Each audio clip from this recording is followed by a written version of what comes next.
Hello, and welcome to another episode of the Multi-Location Marketing Leader. I'm your host, Erin Martin, and this episode is brought to you by NetSertive, a marketing partner who can help you run better localized marketing programs. Today, our guest is Jennifer LoBianco. She's the Chief Marketing Officer for Best Life Brands, a family of companies focused on the well-being of clients at any stage of life. Jennifer, thanks for joining me today. Thanks, Erin. I'm so excited to be here and talk to you today.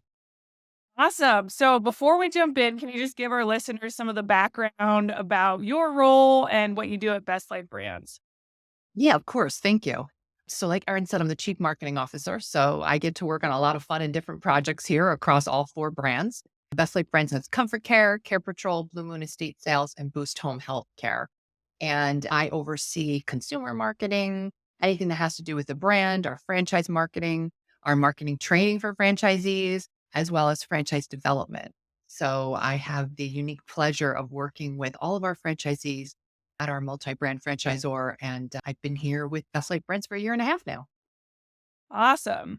And I'm so excited to talk to you because you said something when we were chatting before that really resonated with me recently, which was the importance of doing the marketing foundations well. I think especially right now, like, you looked at LinkedIn, like, coming off of IFA, it's like AI's everywhere, you got chat.gpt everywhere. So, it just feels like it's overwhelming everything, but then at the same time, I heard a ton of feedback at the IFA where it's like, there's so many foundational things that you still have to focus on. So, I'm just curious on, like, what's your take on that? Like, how do you think about it? And what would you define as, like, those foundations and what doing it well kinda looks like for you? Yeah, that's a great question. And, I'm asked every day by franchisees, by our brand presidents, colleagues, via networking. Every time you're chatting with someone, different things are brought up in terms of new technologies, new innovations. And for me, it's like never looking at the shiny object. Like it's really hard not to follow the shiny object, which people want to do. I just had a conversation with one of our brand presidents yesterday about Chat GPT, and everybody's talking about it and it's all the rage. I totally get that. But years ago, it was Facebook, right? And everybody was like, how do we use Facebook? I had franchisees calling me. I mean, I heard about Facebook one day, and then the next day, 100 franchisees were like, we need to be on this platform. How are we going to leverage it in terms of the national ad fund investments? And what do we do locally? And we didn't even know what it was about and if it was a valuable tool for businesses to use versus a consumer tool. And I think that's the same thing here is just trying to get our head around how best to use it. It's nice to test things and try things out, but we also don't want to jeopardize the brand and you want it to be Mhm. authentic. So with anything, I like to just focus on the basics to start. And that's things like knowing your customer, right? Things like that never get old. You really need to understand your customer, consumer sentiment, things of that nature. I mean, I've been in marketing for over 20 years now, and things I learned in marketing and business school about marketing and brand management have not changed, and they never will, right? That's really Uh-huh. understanding your customer, looking at whether it's first party data or third party data, understanding the nuances of what they want, developing unique selling points, carving out a unique position for your brand against the competitive landscape. And those things are really important, engaging with your customer. And then, of course, it's how are we going to generate leads, testing calls to action, looking at different landing pages.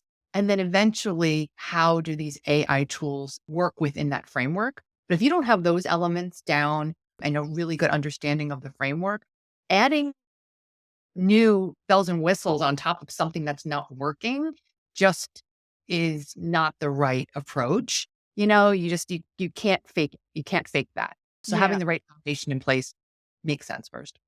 Yeah, love that. And like, so for example, Best Life Brands, I think you joined about a little over a year ago. So what were you stepping into in terms of foundations that were there or ones that you wanted to build up? Like, what did that look like when you started?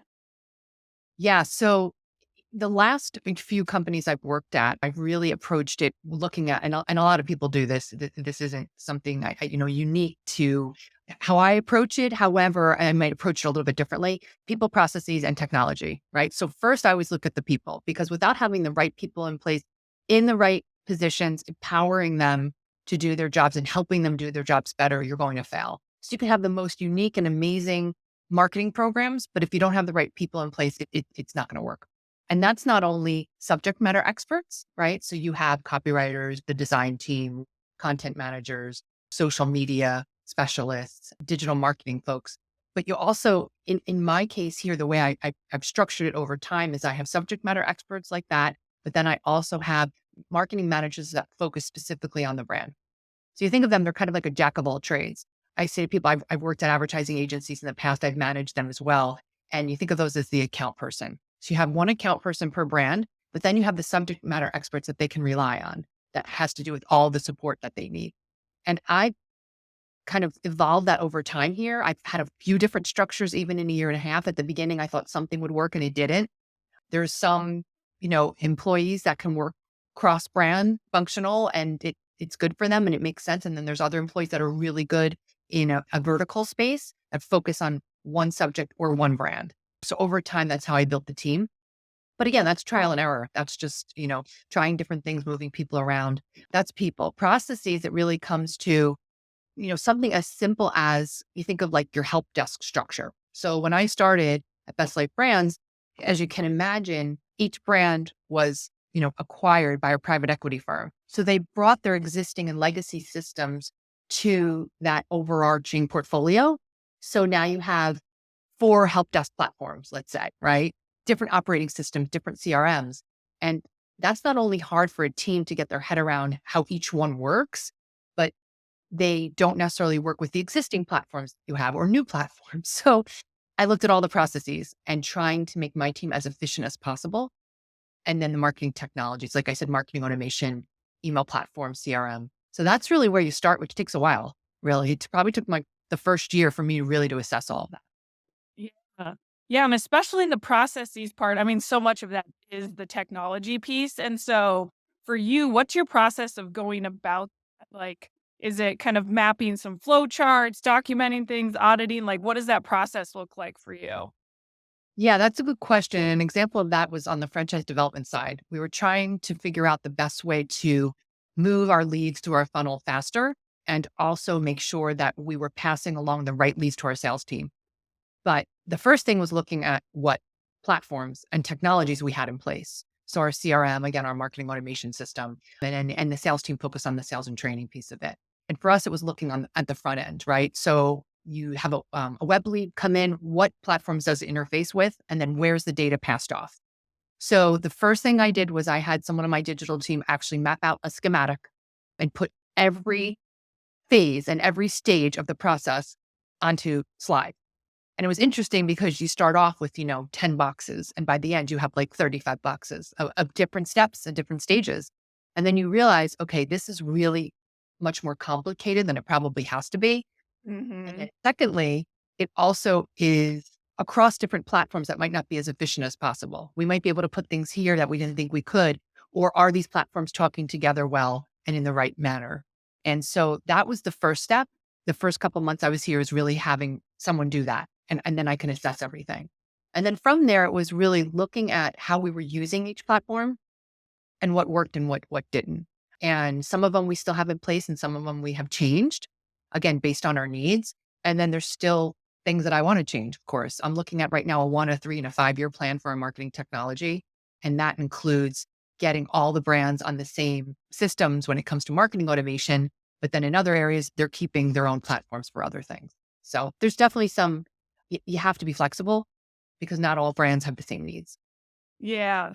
Yeah, and I love that idea of a 3-year plan because I think it is so hard when like, if you map everything out, like, you can get super overwhelmed. I think that's why so often marketers just, leave things as they are. They're like, "Okay, it's maybe not the best, but I'll focus on this instead because it's, like, this big hairy thing, and I don't wanna, quite deal with it, and what's the immediate payoff?" And it's like, well, long term, like, if you're making incremental improvements to save an hour or 2 here or there in everybody's day. Like, think about the efficiencies that are being driven there.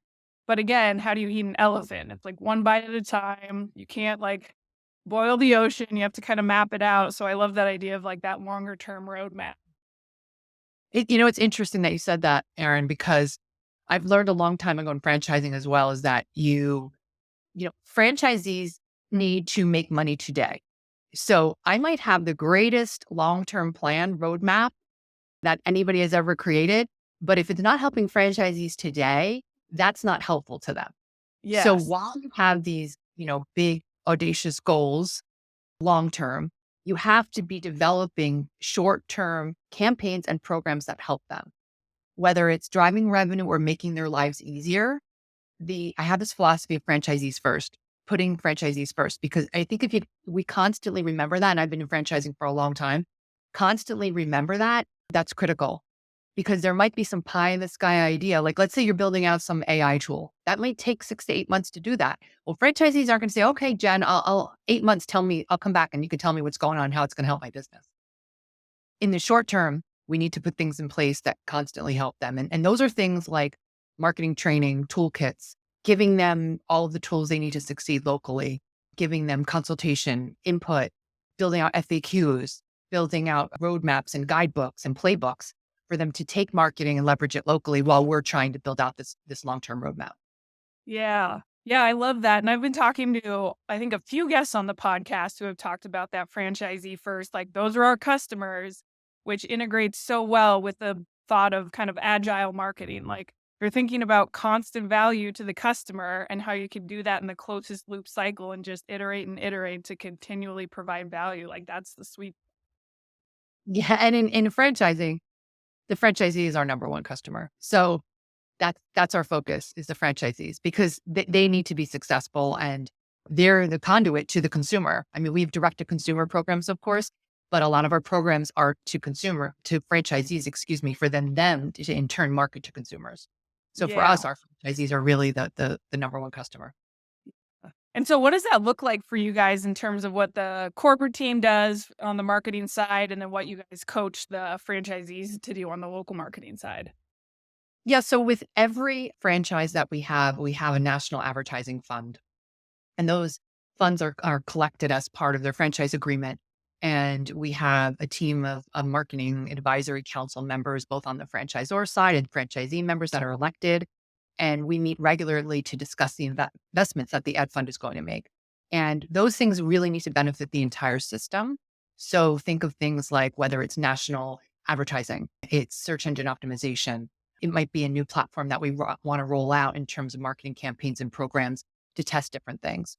So right now we have programmatic advertising running. We have digital ads. We have some social ads, paid search. We have a podcast campaign for one of our brands running that's been really successful that provides educational resources in terms of creating this content regarding some senior type support services that really is helpful for potential customers and clients. So those things that really benefit the entire system are what the National Advertising Fund invests in. And then locally, what we do is we provide them the training and the tools to be successful. So, for example, we encourage them to have their own local digital advertising campaigns. They obviously need to do community outreach, networking, things of that nature. They might even look at traditional advertising, right? So, in some cases, direct mail or print advertising or even radio. Connected television, we talk about. We give them, we constantly are training. We have quarterly webinars on different topics. We're working on a chat GPT one right now so they can understand just the nuances of it and if they should use it and how. Digital advertising, social media 101. Again, we have quarterly themes that we come up with. So it's like content themes that they can sort of rally around. We develop email templates for them to use out of their own email platforms. So we give them a lot of design, content, and digital support and almost create like all these like playbooks. So then they can take that and say, okay, I have this local agency I'm using for paid social and paid search. Now I can take all that information and hand it off to them and they can implement it locally. So they implement locally, but we try as much as possible to give them all those tools that they can then take it and run with it. Yeah, that's awesome. And real quick, since you guys have a podcast, I have to ask because I get questions on this a ton from different franchise marketers since I host a podcast of like, how do I launch this? Like, how do I, I'm thinking about this. How do I get into it? And it's like, okay, well, first off, what are you trying to do? Like, like, A, what are your goals? Like, who is your audience? What's like some of those core things? And they're trying to pull together just the foundations of that. So I'm curious for you guys, like, when did you launch it? What was the goal? And like, what's the audience you're reaching? And how did you get it to work for you guys? Yeah. So we have a podcast called My Care Advisors, and it falls under the CarePatrol brand. And the idea was in the middle of last year of 2022, we were talking with the advertising fund about potential projects for the following quarters and then this year. And I had launched a campaign at a former company, a webinar campaign that was pretty successful. And in terms of it, it was educational resources. The idea was to provide this information to potential clients and just the public almost as like if you want to call it like a public service announcement, giving them this information because we thought it was really important to help them have this information at their disposal when making decisions. Whether they chose to work with us or not, that didn't matter. For us, it was more like just giving them the information to be as educated as possible about a certain topic. So I knew that that had legs in a different industry and obviously webinars. People like to engage on that type of platform. So we were talking about it in terms of that for Care Patrol, and we wanted to come out with a consumer campaign that wasn't just advertising. I say, consumers don't just want to be sold all the time. They want to know that you care. And Yeah. for us at the end of the day, we want consumers, one of our core foundations of our mission is for consumers and customers and potential clients to live their best life possible. So whether they choose to work with us or not across one of our brands, that's great. But if they don't, the idea is that we just want people to thrive, right? We want people to be happy. We want seniors to live with dignity. And they're at different stages of their life, a lot of times at the end of life. And we want to make sure that whether they choose to age in place at home or go to an assisted living facility or whatever, that we are there if they need us. But if they choose not to, we're still there to educate them. So that's where the idea of this podcast came up. And the podcast, we came up with a million ideas at the beginning of the content that potentially could be displayed in the podcast. So the first thing that was really the target audience was anybody that was looking for this type of information.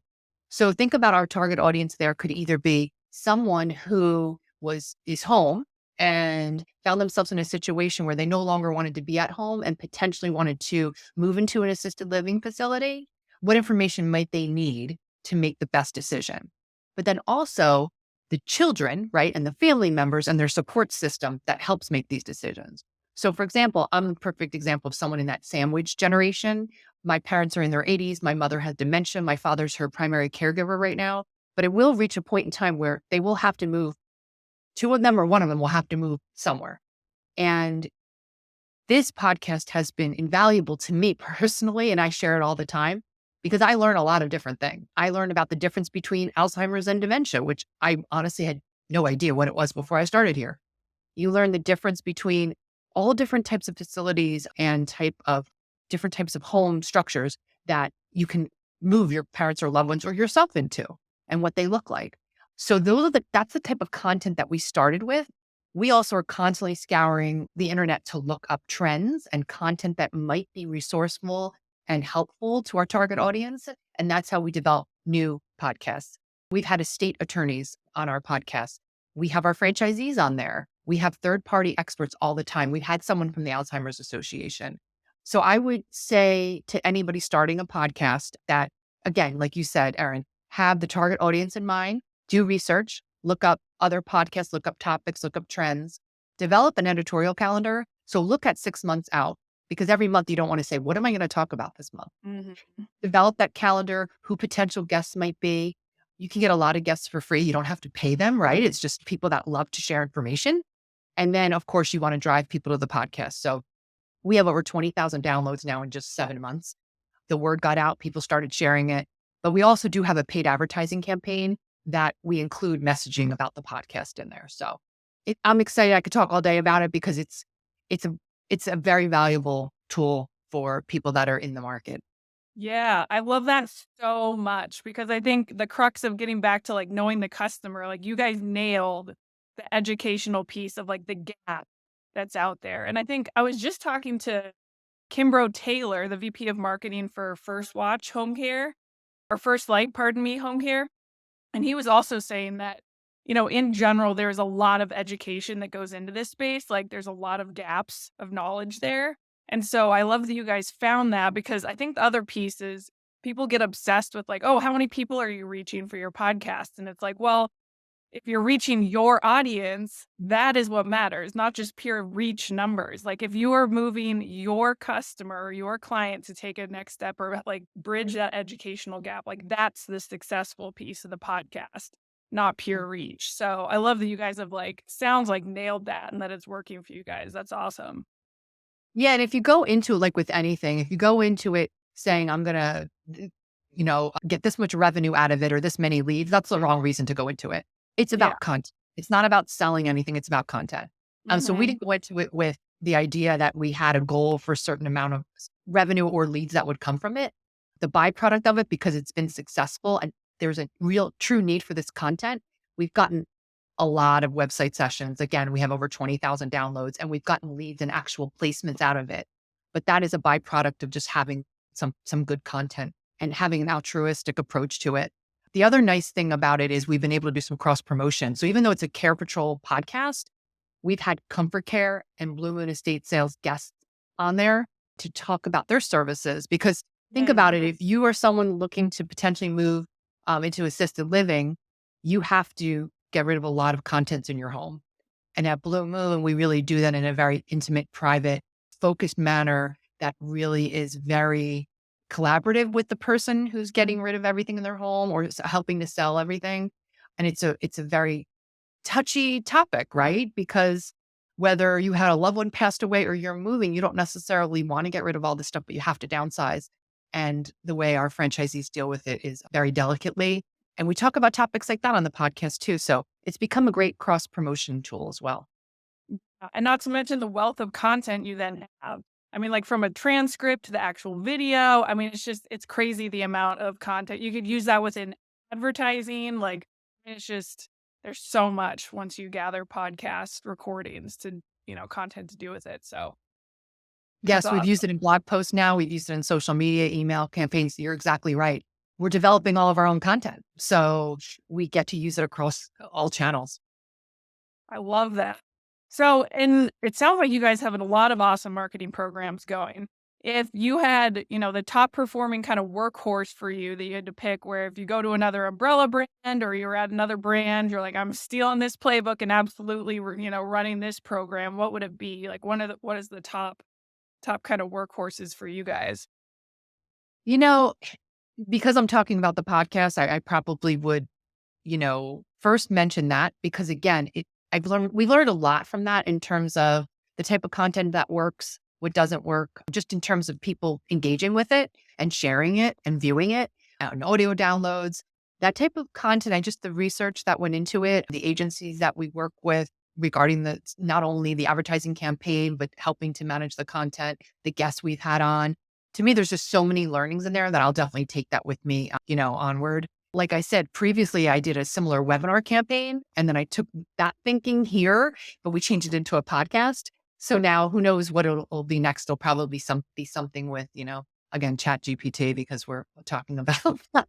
It'll be creating all that podcast content in an authentic manner that's not necessarily first party, but, generated from a chat. Who knows?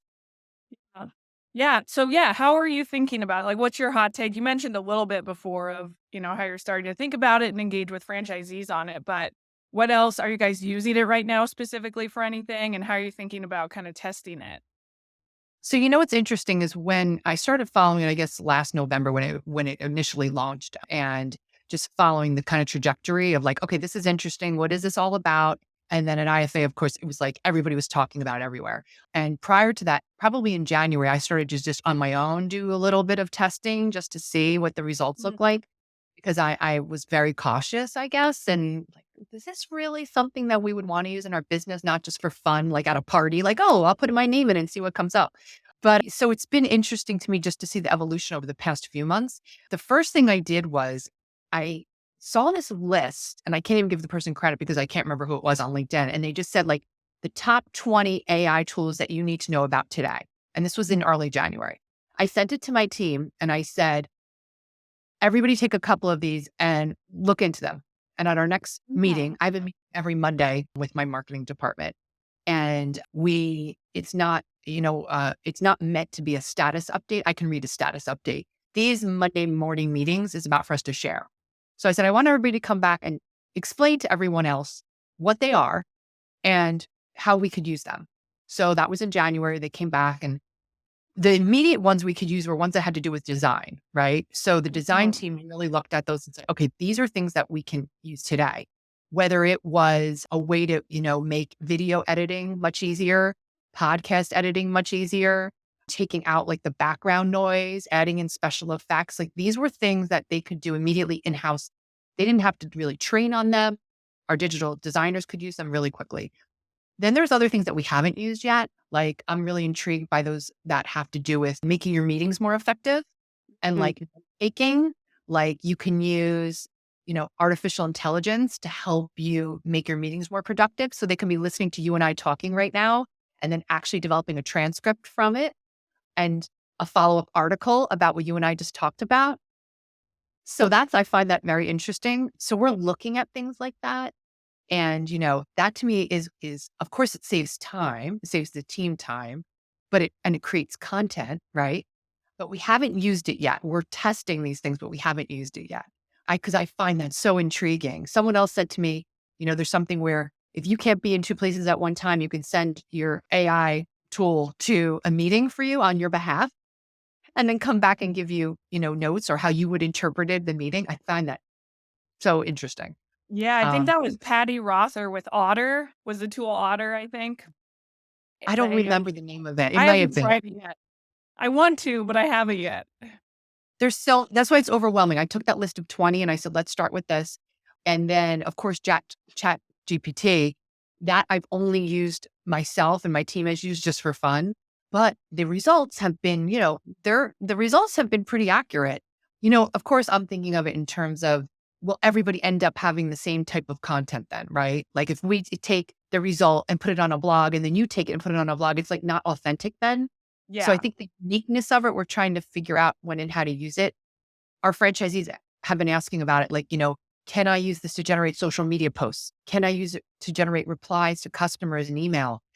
I'm hesitant about that because we have a lot of, HIPAA regulated type of content because of the nature of our business. Yeah. So things like that, I wouldn't necessarily tell them to respond in an email. I would say just take a minute to write a response yourself. So things like that, I'm more cautious about. But, it's definitely going to be used. People are using it now and it's not the future. It's today. It's the present. Yeah. So Yeah. And what's funny with that too is, well, not funny, but ironically, it goes right back to the foundations then. Like if you're going to use AI, you still have to have your brand voice. You have to know your customer. You have to infuse yeah. that brand voice in every touch point. And so it's like, all right, now we're just training back on our brand and our brand values and our brand voice and all of the foundations again. So it's definitely, comes back full circle. Yeah. Yeah. The brand awareness pyramid that was created decades and decades ago is never going to change. It's Yeah. brand awareness, consideration, and then loyalty. And there's steps in between there, but that's really the basics of it. And that's never going to change because we're still human beings interacting with brands, making decisions, whether you're online or you're in a store or you're getting a referral from a friend, there's still emotion and decision making involved, right? Until the time comes when I have, I guess, an AI tool making decisions on purchase behavior for me, which I'm sure will happen. But there's still that element involved. I was talking to somebody recently about, again, the innovations and what's happening. And I'm so worried that this is going to take over this. And what if Facebook goes away and this and that, whatever. I said, I remember years ago when TiVo came into play, right? I'm dating myself there, right? TiVo came into play and it was like, we had a big television campaign, multi-million dollar television campaign at a franchisor I was at.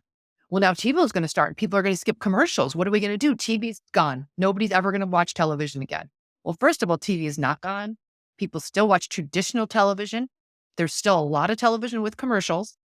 Now, granted, there's connected TV, there's on demand, but there's platforms like Netflix that are integrating commercials now into their content. Whereas it was like, let's get away from having ads to like, no, let's put ads back in. Years ago when kids were playing video games, it was, video games without branding, without paid placement. Now you play a video game and everywhere in a video game, there's some advertisement. So it's kind of, I feel like come back around. There's always going to be a place for paid advertising. Yes. So that whole idea that things change, they say the more things change, the more they stay the same. elements of marketing and the way people make decisions and vet brands, that's not going to change. It's just harder as a marketer because franchisees have more challenges because consumers now have vetted them in different ways, right? They've gone to their website, they've talked to their friend, they've looked at Yelp, they've looked at Facebook, they've gone on Google, social media. Like there's other ways for consumers to get information about you before they talk to you.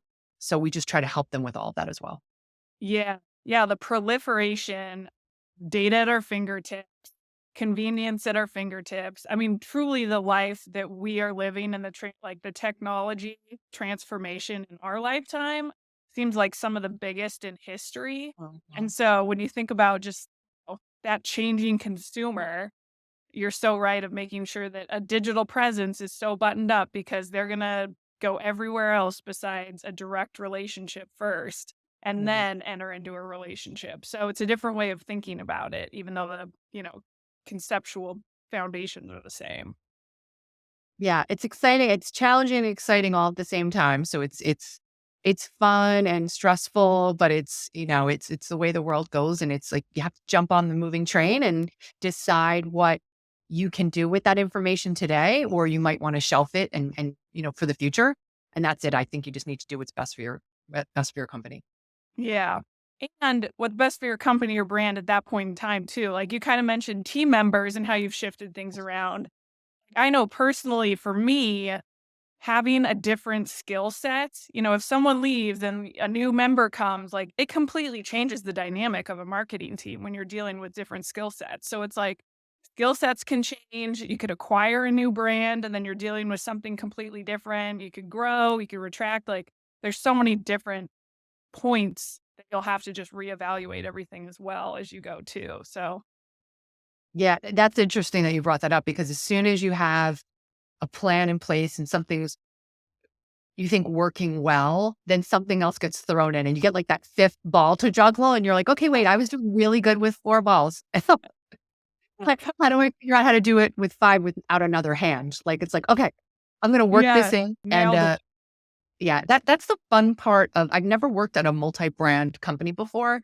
And then coming to Best Life Brands, I started when there was three brands and we just actually were launching Boost, which was a new franchise home health franchise concept. And so now we had four brands immediately and I was helping launch a new brand while supporting the three existing brands and then repositioning one of them. And so it's been a lot in a year and a half, but it's exciting because it's a marketer's dream to have all of this amazing things happening at the same time to help position brands and move them forward. While some brands have been around for 30 years, some are newer, and some maybe reach a certain plateau and then you need to get them to the next level. I mean, we have over 520 franchisees now, and one of the brands doubled even since I've been here. So it's like growing faster and faster. And again, it's like, I'm just going to keep getting more balls to juggle. And it's making sure that the foundation is solid. So then we can just support whatever happens next. Yes. Yeah, and I personally think it is so fun when you can see in your career getting to that place where the foundations are solid and you got a little bit of breathing room of like, okay, at least you just mentioned a ton of the marketing programs that sounds like are good engines to the marketing revenue generators that you have going. And when you can get to that point, I feel like it's a little easier to juggle that fifth ball because you're like, "Okay, at least, like, the website is decent and, like, we can actually convert some traffic that's going there." Like, you can kinda move beyond and get to that next level of maturity, which is always fun. Yeah, I agree. I'm a lifelong learner. I'm always eager and love to learn new things. And I think for me, it's always like, okay, we can't do everything at once. Like for me, that's the thing I always have to say to myself, like this Yes. all can't happen at one time. So we have to pick the things that are going to help the business today, help our franchisees today first, and the most important things. Because again, you want to do everything. It's exciting. It's an exciting time. Yeah, that ruthless prioritization. Well, I got a few more questions. So I'm curious then, what other big initiatives you guys have going this year? So, in terms of marketing, my focus is really making us as efficient as possible when it comes to all of our marketing automation. So, I'm reevaluating on the consumer side all of our email campaigns, how those emails interact with our franchisees, with our brands, and again, with our CRM platforms. I think there's definitely some work to be done there where we can make it more streamlined and more effective. So we're revisiting that. We're building out new nurture campaigns based on specific audiences. So, for example, like I said, I use myself as an example. If I have expressed interest in dementia content, I should really only be getting content that's specific to that vertical, because then not only does that help me as a person and an individual become more educated about that content, so we're providing service to that person, which makes us more valuable. The idea, obviously, long term is that they convert to a client, and they most likely will do that and convert at a higher rate if I'm giving them relevant content. Mm, And you might have the best interest in and ideas at the beginning of something like that, but over time, you know how it is. You now have 20 emails going out, and 5 of them are like, oh, they're not that great, but I'm going to put them in that campaign to have more. So it's not, I feel like, you get to the point where sometimes it's quantity, not quality, and that's not good. So yeah. we're evaluating all of those. So that's a big initiative for me this year. And then on the other side of things, just new products like this is not me and my team, but I get to market these amazing things, which is exciting. So ComForCare is looking to roll out a remote patient monitoring device. And that's Mm, something that will be in the homes of, people that really need these services. So when a caregiver is not there, this is a device that could be put in the home, and it doesn't take a picture, it doesn't capture private data, but it actually just looks at movement and things like that. So think about if you have this in your parents' home, right? And there's a specific routine that your parents have and they get up at the same time every day. And then all of a sudden this motion detector can see that no one's actually moved around for till noon that day. Well, maybe something's happened. Maybe someone's had an accident. Maybe for some reason they woke up later or something's going on. It can alert a loved one. It can also alert, 911 if necessary. So things like that, that's how technology is being integrated into senior care at a very fast rate. So we're really excited about rolling that out this year. That's one of the biggest initiatives from the product team and innovations. And we have a bunch of other programs like that as well that really aren't necessarily technology driven, but just help over time, help seniors as they advance through different stages of their life. But that's one of the things, again, I'm most excited about promoting and marketing because it's a service that we can provide when we're physically not there in their home. yeah.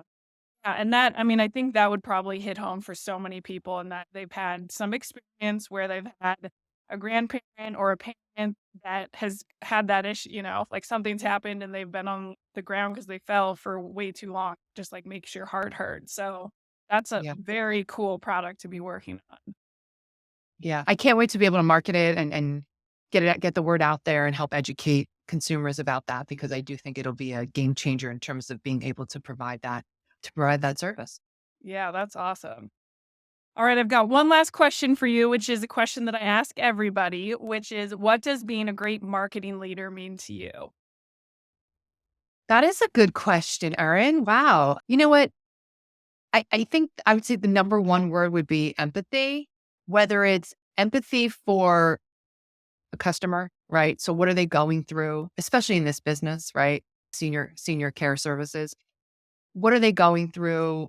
Where are they at the point in their life? What do they need from us? What do they want from a company? How can we help them? So being empathetic of their needs, being empathetic of our franchisees. Again, I've been doing this for a long time, franchise marketing. And so I think I have a really good handle on franchisees, but you always have to put yourself in check and also the team if they don't have franchising experience and saying, remember everyone, franchisees have a lot going on. They may have missed the social media webinar. So if they call us and say, hey, can you take me through that? I'm sorry I missed it. It's not like, well, I'm sorry. It's too bad you weren't on that call. They've have a thousand other things going on, right? I remember once I had someone on my team and they were upset that this franchisee missed their webinar and then called them to ask them all the questions that were on the webinar. And it ended up that someone had actually driven a car through the side of their building, right? So they're like renting or they own a building. They have to deal with everything that's happening physically at a location if they have a brick and mortar. They have staff. They have all these different vendors and relationships and things they're juggling. Sometimes marketing is last on their list. So we have to be empathetic of that and we have to make their lives as easy as possible. So giving them the tools to succeed in these turnkey programs is important. And I really try to focus on that. And then being empathetic of my team because I know I expect a lot from them. Also expect a lot from myself. There's a lot going on. Being empathetic, being collaborative, helping troubleshoot, problem solve, prioritize. I hate that saying that everything's a priority because I don't believe in that, because Uh-huh.